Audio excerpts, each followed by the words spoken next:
속도보다 조금 더 큰 소리로 우리 낭독하도록 하겠습니다. 돌아가면서 낭독하겠습니다. 이튿날 그들이 길을 가다가 그 성에 가까이 갔을 그때에 베드로가 기도하려고 지붕에 올라가니 그 시각은 제6시더라. 그가 시장하여 먹고자 하매 사람들이 준비할 때에 황홀한 중에 하늘이 열리며 한 그릇이 내려오는 것을 보니 큰 보자기 같고 내 길을 메워 땅에 들이오더라. 그 안에는 땅에 있는 각종 네 발 가진 짐승과 기는 것과 궁정에 나는 것들이 있더라. 또 소리가 있을 베드로야 일어나 잡아먹어라 하거늘. 베드로가 이르되 주여 그럴 수 없나이다. 속되고 깨끗하지 아니한 것을 내가 결코 먹지 아니하였나이다 한데 또 두 번째 소리 있으되 하나님께서 깨끗게 하신 것을 내가 속되다 하지 말라 하더라. 렌지 세 번 있어놓고 그릇이 한 곳 하늘로 흘러져 가니라.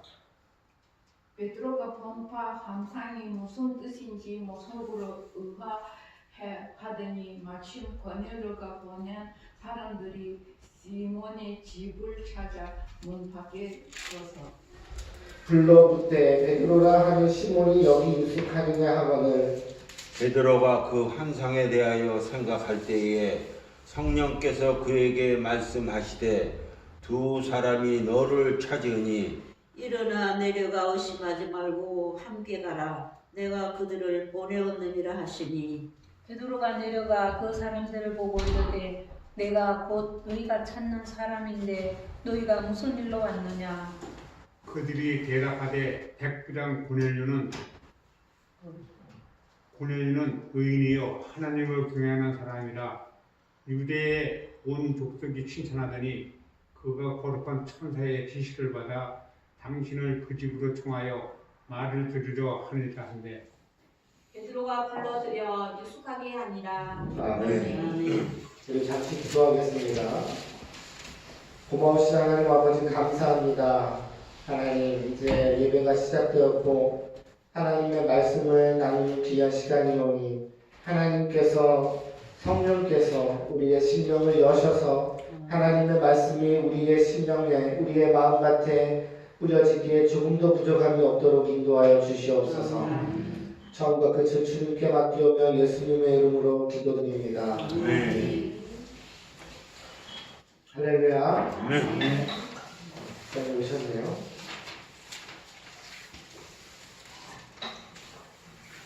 우리 지난주에 우리가 만났던 사람은 고넬료라는 사람이었습니다. 고넬료는 이방인이었지만 여러 가지 면에서 아주 의인이라고 불릴 만한 사람이었습니다. 그런데 우리는 살면서 저 사람은 정말 겁 없이 또 살 것 같아. 저 사람은 예수를 믿지 않는 사람보다 어쩜 더 저렇게 착할 수가 있지? 저렇게 돈이 될 수 있지? 하는 경우를 종종 보게 됩니다. 그런데 우리의 선함과 우리의 사랑과 우리의 모든 동기의 출처가 배경이 하나님이 되지 않는다면 그것은 사실 하나님과는 전혀 상관이 없습니다. 제가 고넬료 이 말씀을 묵상하다 보니까 고넬료는 우리가 살면서 종종 볼 수 있는 그런 아주 선하고 그런 아주 신실한 사람입니다. 그런데 그 배경 안에 정말로 그 동기가 하나님이 되지 않고 그 복음으로 이루어진 것이 아니라면 사실 그것은 상관이 없는 겁니다. 그런 고넬료에게 하나님이 환상으로 역사하셨습니다. 하나님이 찾아오셨습니다. 우리가 그 전에 만났던 사람은 사울이었지만 이 고넬료는 철저하게 이방인입니다. 그런데 지난주에 고넬료의 환상과 이어서 오늘은 베드로의 환상의 이야기가 등장합니다.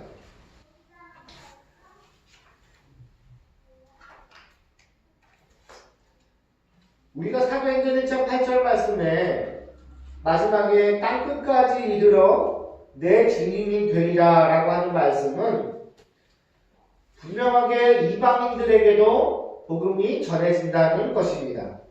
이방인들에게도 복음이 전해진다. 또 다른 표현으로는 지리적으로 뿐만 아니라 민족적으로 또는 인종적으로 이스라엘의 경계, 유대인의 경계를 넘어선다는 의미를 가지고 있습니다. 그런데 복음이 이방인에게도 전해진다는 사실이 우리가 지금 이렇게 쉽게 말하는 것처럼 그 당시에도 쉬운 일이었느냐, 공감할 수 있는 일이었느냐, 사실 전혀 그렇지 않다는 거예요. 유대인들에게 마음속에는 어떠한 마음이 있었느냐, 이방인과 죄인과 몸을 파는 창기들은 전부 다 셋이 묶어서 부정한 사람들이라고 했어요. 맞죠? 부정한 사람들. 그러니까 쉽게 말해서 우리는 어느 나라 사람입니까? 우리는 지금 한국에 있죠. 그렇죠? 한국에 있죠? 그러면 우리나라는 제일 가깝고 먼 나라가 일본이잖아요. 그렇죠? 일본 사람을 우리가 만나면 일본 사람을 향해서 일본 사람하고 우리는 얼굴도 마주하지 않아야 되고 말도 섞지 않아야 되고 서로 교제하지도 않아야 돼요. 여러분 그렇지 않잖아요. 그렇죠? 지금 그렇나요? 아니잖아요. 근데 이 당시에로 들어가면 그랬다는 거예요. 이방인들과 교제하는 것이 유대인의 율법의 그 전통에 어긋난다고 되어 있습니다. 그러니까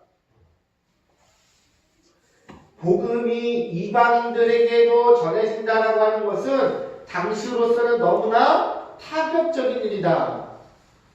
파격적인 일이다. 충격적인 일이다. 라고 볼 수 있는 것입니다.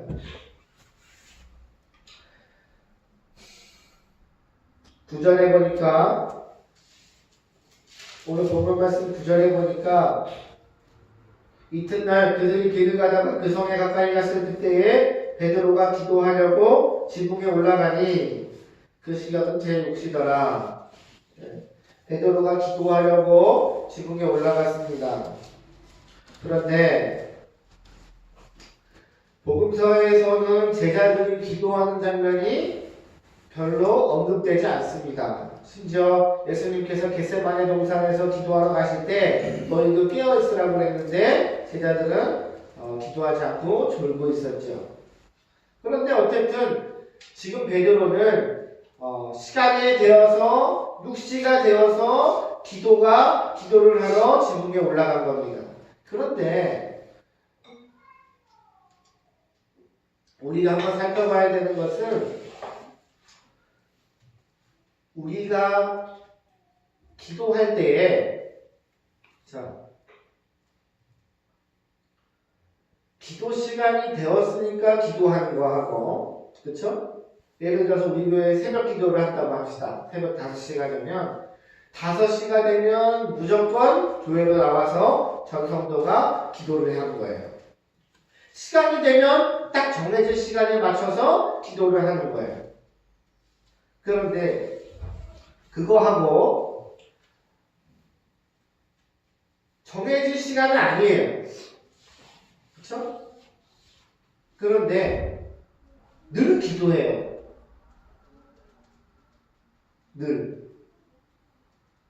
뉴스를 보고 있어요. 너무나 안타까운 그 지구 반대편에 너무나 안타까운 일들이 일어난단 말이에요. 지진이 일어나서. 그럼 뉴스를 보면서도 하나님 저들에게 빨리 원상 복구할 수 있도록 하나님 도와주세요. 여러분 기도의 성질이 또 다르죠? 같아요? 달라요? 이슬람이 우리나라에도 지금 많이 들어와 있어요. 점점 더 유입이 되고 있습니다. 이슬람 사람들 하루에 시간을 정해놓고 그 시간 되면은 모자 벗고 가서 그 사원에 가서 기도하잖아요. 그렇죠? 이슬람이라서 다른 게 아니라 조금 다르단 말이에요. 그러니까 베드로가 지금 9시가 돼 6시가 돼서 기도하러 갔다는 것은 내가 기도해야지, 내가 기도할 수 있는 그 심령의 상태하고는 전혀 상관없이 유대인의 전통에 따라서, 유대인의 율법에 따라서 시간이 됐기 때문에 기도를 한 거예요. 이해가시죠? 그 뒤를 보면은 좀 더 이해가 됩니다. 기도하는 중에 베드로가 환상을 보게 됩니다. 베드로야 하는 거 보니까 하나님이 베드로에게 보여주시는 환상이 분명합니다. 그 환상의 내용은 이렇습니다. 하늘이 열리고 11절에 한 그릇이 내려오는 것을 보는데 큰 보자기 같아요. 근데 그 큰 보자기 안에는 뭐가 들어있느냐? 한번 읽어볼까요? 12절 시작. 그 안에는 땅에 있는 각종 네 발을 가진 짐승과 기는 것과 공중에 나는 것들이 있더라. 자, 그리고 또 소리가 있습니다. 하나님 말씀하시기를, 예수님 말씀하시기를, 베드로야 일어나 잡아 먹어라. 잡아 먹어라. 자, 잡아먹으라 그러면 어떻게 하면 돼요? 잡아먹으면 되죠. 그쵸? 여러분 꿈에 하나님이 나타나서 뭐 먹으라 하면은 어떻게 할 것 같아요? 하나님이 나타나서 분명히 그 꿈속에 있는 게 대상이 하나님이신 것 같으면 잡아먹으면 되죠? 그쵸? 여러분 그런 꿈 꿔본 적 있으신가요? 저는 이 말씀을 보면서 나한테도 좀 그런 꿈이 하나님 꿈속에 나타나셨으면 좋겠어요 그런 생각을 했어요. 그런데 베드로가 어떤 반응을 보이냐? 14절 다 같이 읽겠습니다. 시작. 베드로가 이르되 주여 그럴 수 없나이다. 속되고 깨끗하지 아니한 것을 내가 결코 먹지 아니한나이다. 네. 베드로가 뭐라고 그러냐면은 그럴 수 없다고 그래요. 왜냐? 속되고 깨끗하지 아니한 거, 손질도 하지 않은 거, 그쵸? 날 것 그대로, 그리고 그게 어디서 나왔는지도 모르는 거, 그것은 나는 먹을 수 없습니다. 두 번째 소리가 있어요. 15절. 하나님께서 깨끗하게 하신 것을 네가 속되다 하지 말라. 자, 이러한 일이 몇 번이나 더 일어나냐? 총 3번 일어납니다. 베드로하고 3번이라는 숫자는 참 인연이 깊은 것 같아요. 별로 중요하지 않습니다.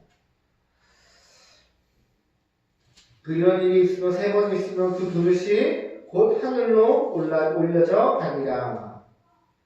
자, 그리고 나서 17절에 보니까 베드로가 본 바 환상이 무슨 뜻인지 속으로 의아해하다 하더니, 자, 베드로가 이 환상을 꾸고 나서 의아해한 이유를 이제 찾아볼 겁니다.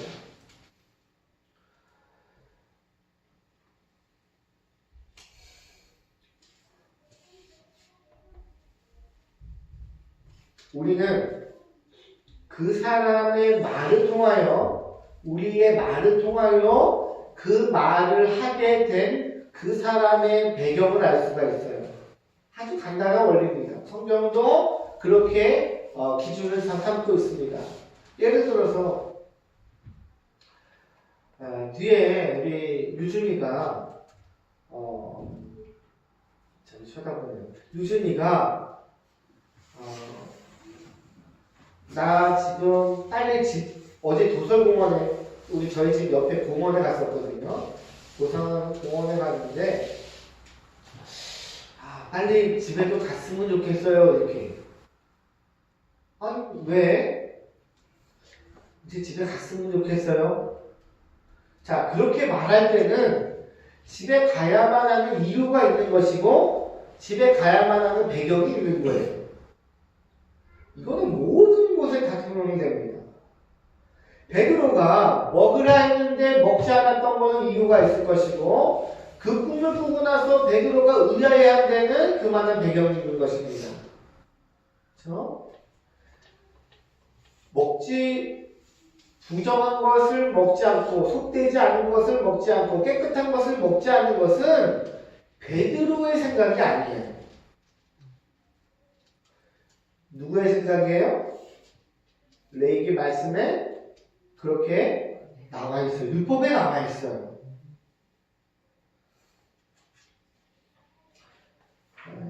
우리 한번 찾아보겠습니다. 여기 잠시 적어두고 레위기 11장 46절 47절 구약식으로 한번 넘어가 볼게요.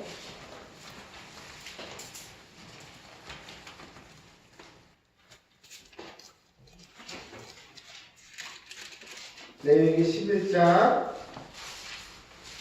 46절 47절 구약성경 162페이지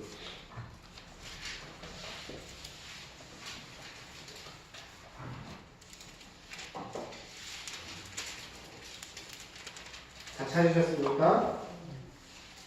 구약성경 162페이지 레위기 11장 46절 47절 우리 다같이 읽어보겠습니다. 시작. 이는 짐승과 새와 물에서 움직이는 모든 생물과 땅에 기는 모든 들짐승에 대한 불행이 부정하고 정한 것과 먹을 생물과 먹지 못할 생물을 분별할 것이니라. 아멘. 자, 베드로가 저거는 먹지 말아야겠다 해서 나온 생각이 아니라 레위기 말씀에 율법에 기록된 말씀이에요. 그러니까 지금 예수님 제자들은 다 유대인이란 말이에요. 그렇죠? 맞습니까? 베드로도 유대인이에요. 유대인들은 어릴 때부터 율법을 가르쳤어요. 그러니까 왜 예를 들어서 제가 어릴 때 기억나는 율법이 하나 있어요. 하지 말아야 되는 거. 주일날 돈 쓰지 말 것. 그랬어요, 진짜요. 주일날 돈을 안 주셨어요. 저 권사님이. 원래 근데 왜 주일날 돈을 안 써야 되는지 몰라요. 어린애도 물론 말씀을 해주셨겠지만, 근데 언제 돈 쓸 날이 가장 많을까요? 주일날 돈 쓸 때가 되게 많단 말이에요. 이 어린애들은. 평일에는 학교 가고 저기 하고 하고 바빠요. 그런데 주일날에 예배 마치고 나면 그때부터는 주일날 또 오전 예배 드리잖아요. 주일학교 예배는. 그 다음부터는 우리 세상이에요. 사 먹고 싶은 것도 많고 또 교회 친구들도 만나고. 근데 돈을 쓰지 못하게 돈을 주시지 않았어요. 율법이에요. 어릴 때부터 그런 것들이 몇 가지 있는데 굳이 얘기하진 않을게요. 몇 가지 있어요. 그러니까 그래도 썼어요. 저는 나중에는 주중에 용돈 받은 것을 저축해 놨다가 주일날 썼어요.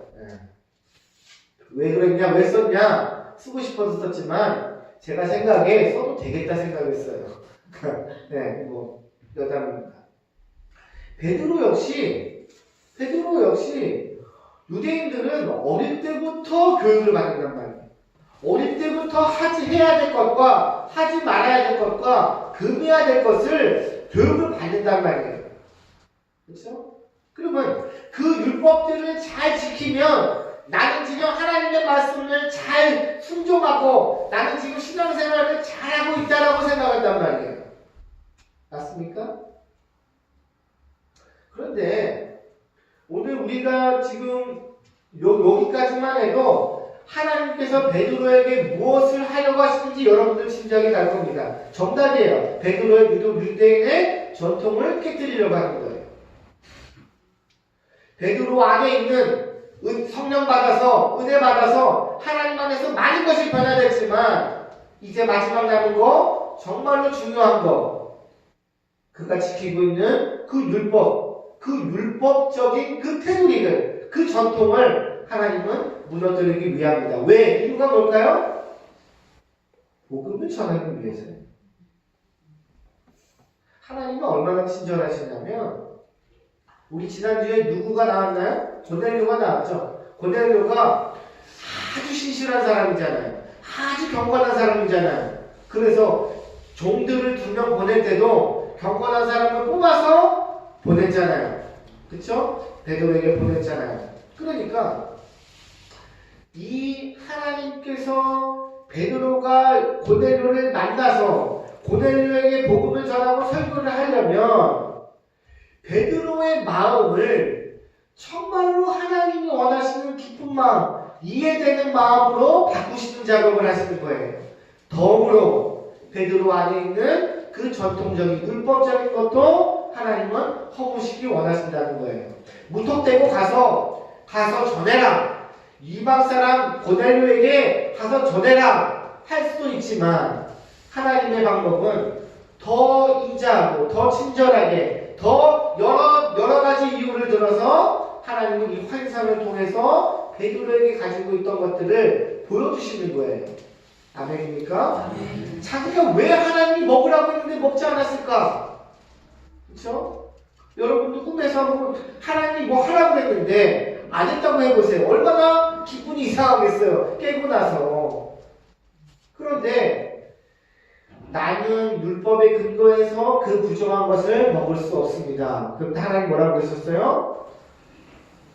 뭐라고 했나요? 15절 다 같이 시작. 또 두 번째 소리가 있으니 하나님께서 깨끗하게 하실 것을 네가 속되다 하지 말라. 하나님 이 말씀에 바꿔 그 속뜻은 뭐냐? 내가 택한 사람을, 내가 나의 사랑으로 확장된 사람을 너가 스스로 판단하지 말라. 유대인들에게만 복음이 전해질 것이라고 생각하지 말라. 복음이 너의 아까 권사님이 기도한 것처럼 나의 계획과 나의 사역과 나의 비전을 너의 생각으로 가두지 말라. 놀라운 일이에요. 아주 놀라운 일이에요.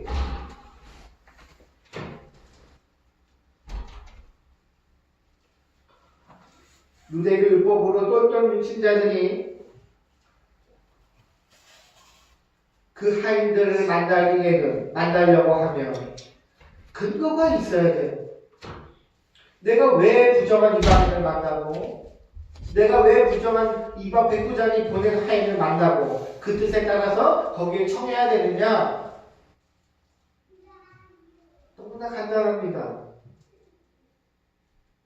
지금도 이스라엘에 복음이 전해지지 않는 이유, 지금도 팔레스타인 지역에 사단이 꽉 잡고 있는 이유가 바로 이거예요. 하나님께는 성민이라는 것 자체가 없어요. 이스라엘 백성은 택함받은 자손이지만 택함받았다고 하는 것은 너희들만 특별하다는 것을 의미하는 게 아니라는 거예요. 아멘. 너희들을 시작으로 복음이 전해진다는 거예요. 의미가 아무것도 없는 거예요. 그걸 하나님은 너무나 세련되게 환상을 통하여 무너뜨리고 있는 것입니다.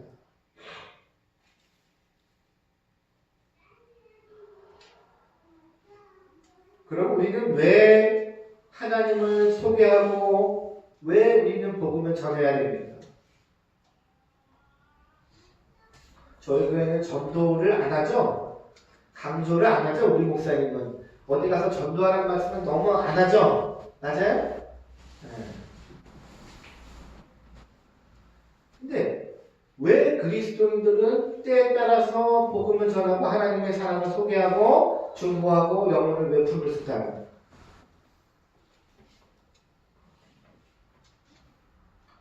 우리가 아까 찬양했었잖아요. 90장 찬양. 주 예수 내가 알기 전 맞나? 우리 그 찬양 한번 잠깐 펴볼게요. 90장입니다. 90장.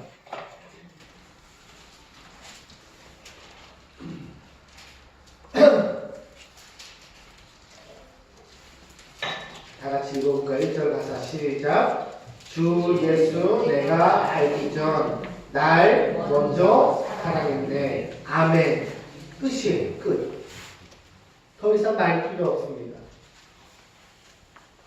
복음의 원리라고 하는 것은 내가 주님을 알기 전에, 내가 주님을 만나기 전에 나의 시간으로는 그때 하나님이 나를 만나준 것이지만 사울의 시간으로는 사도행전 9장 다메섹에서 예수님이 나를 만나주신 것이지만 그때 내가 예수가 누군지 알게 된 것이지만 하나님의 시간은 그렇지 않단 말이에요. 내가 주님을 알기 전에 그 전에 먼저 주님이 나를 아신 정도가 아니라 나를 먼저 사랑했다는 거예요. 아멘.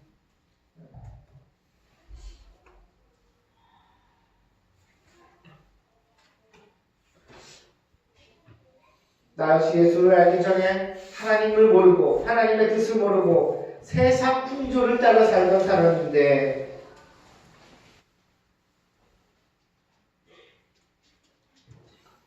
하나님께서 내게 오셔서 먼저 오셔서 주의 사랑을 내게 보여주셨단 말이에요. 하나님을 누릴 수 있겠단 말이에요. 그러니까 우리가 구원을 얘기할 때 우리가 이 구원받는데 단 몇 가지라도 우리가 한계에 있다면 얘기가 전혀 달라져요. 그렇죠? 근데 은혜라고 하는 것은 단 1도 없다는 거예요. 어떤 목사님도 우리가 믿음으로 고백했지 않습니까? 그 믿음을 누가 주신 거예요? 하나님이 주신 거예요. 아멘. 그러니까 베드로는 주님을 알기 전에 뭐 어떤 사람이었어요? 주님 만나기 전에 불신자였어요.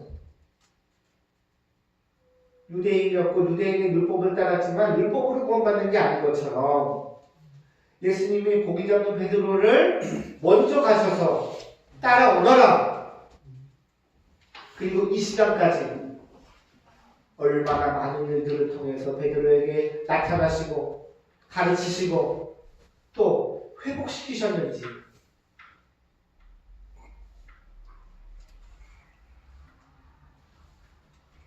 아까도 얘기했지만 하나님이 베드로의 안에 있는 그 율법, 그 전통을 깨뜨리려고 하려고 했던 이유는 또 한 가지 있습니다. 그것은 무엇이냐? 유대인들의 전통은, 자, 율법에 대해서 얘기합니다. 율법은 뭐냐? 하나님이 분명히 구약에 말씀하신 거예요. 우리가 출애굽기를 할 때도 배웠고, 또 레위기서에서도 너무나 여러 가지 율법들이 나와요. 그런데 이 율법에 나타난 그것만, 그러니까 제가 전에도 얘기했지만 우리가 본질에 다가가면은 그 본질에 집중하다 보면은 본질로 인해서 나타나는 현상은 흐릿해진다고 그랬어요. 정말로 본질에 다가가기 원한다고. 근데 반대로 본질로 인해 나타나는 현상에 집중하다 보면, 그쵸? 눈에 보이니까 현상에 집중하다 보면 나중에 뭐래? 본질하고는 더 멀어진다고 그랬어요. 그러니까 우리는 신앙생활을 하는 거는 하나님과 나와의 관계예요. 그게 제일 먼저예요. 여러분 부부생활의 제일 첫 번째가 뭡니까?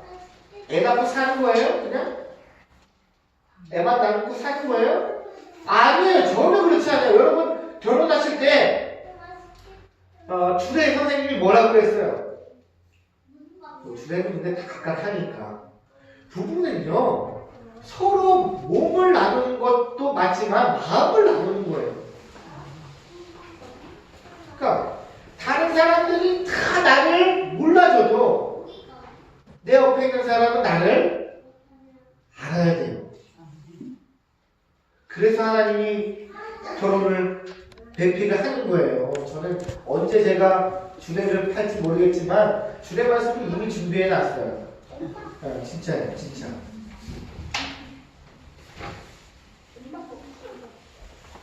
우리가 신앙생활하는 것은 하나님과 나예요. 내가 하나님을 알고 내가 하나님과 소통하는 거예요. 근데 하나님은 내 마음을 안단 말이에요.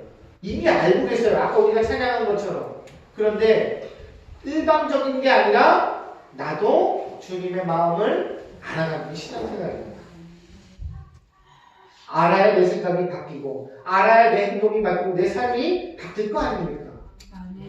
알아야 내 마음대로 살았던 내 인생이 내 주권대로 내 스스로 결정했던 내 주권이 이제는 하나님께서 하나님이라면 이럴 때 어떻게 하실까?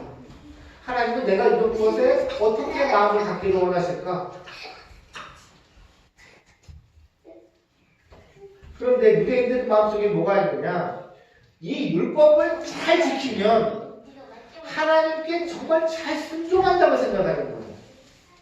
율법을 정말 잘 지키면 하나님으로부터 자꾸 복을 받는다고 생각을 하는 거예요.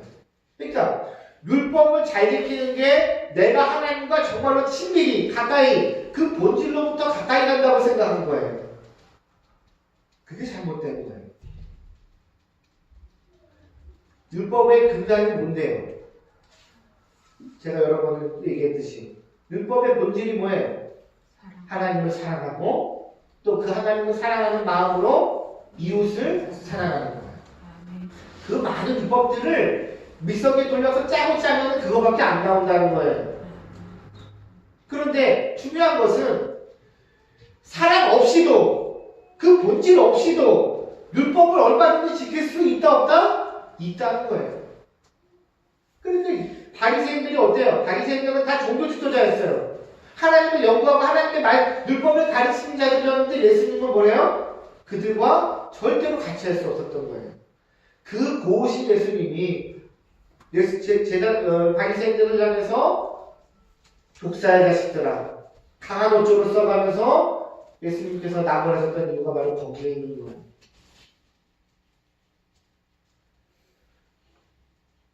실질적으로 이스라엘 백성들은 당시 유대인들은 율법을 잘 지켰어요. 그런데 율법을 잘 지키면 하나님의 말씀에 순종하는 줄 알았는데 그건 착각이에요. 왜? 구약의 역사를 보면 하나님의 말씀에 불순종했던 적이 한두 번이 아니란 말이에요. 이 백성은 한두 번이 아니란 말이에요. 모세가 시내산에서 율법 계명을 받으러 올라갔을 때에도 그 지도자가 눈에 안 보이니까 했던 일이 뭡니까? 금을 모아서 금송아지를 만들었어요. 가나안 땅에 들어가서도 마찬가지. 정작 하나님의 마음을 모르고 정작 하나님의 말씀에 불순종하면서 하나님이 그때 필요해서 주셨던 그 율법만 잘 지키면 나는 신앙생활을 잘한다고 하는 것, 그것은 하나님과 나 사이를 점점 더 멀어지게 한다는 거예요. 그래서 하나님은 이 시간에 율법적인 것으로 가득 찼던